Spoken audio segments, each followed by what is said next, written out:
Good morning everyone, my name is Kalash Gupta. And my name is Kumar Abhinav. So Kumar Abhinav will tell us what's a Fibonacci sequence. A Fibonacci sequence is a sequence in which each number is the sum of the two preceding ones.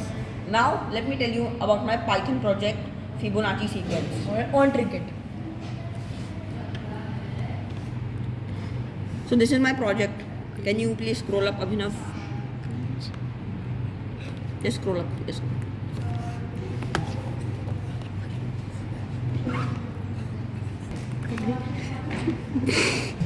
Okay, Abhinav, now type a number. 12. And now let me explain you what is a Fibonacci sequence. So basically what's going on in here. So he type 12. So it will run for 12 times. So first number is 0 and 1, which is always there. So 0 plus 1 is 1, and then 1 plus 1 is 2, 2 plus 1 3, 3 plus 2 5, 5 plus 3 8, 8 plus 5 7, and so on. So this is how it goes in this Fibonacci sequence. Now let me explain you the code.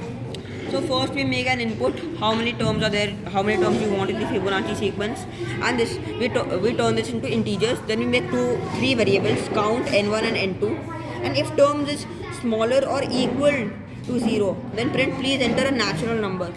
If terms is equal to 1, print Fibonacci sequences, print yes, so else, so print n1. So n1 will always be printed in this case, so I'll explain you that later.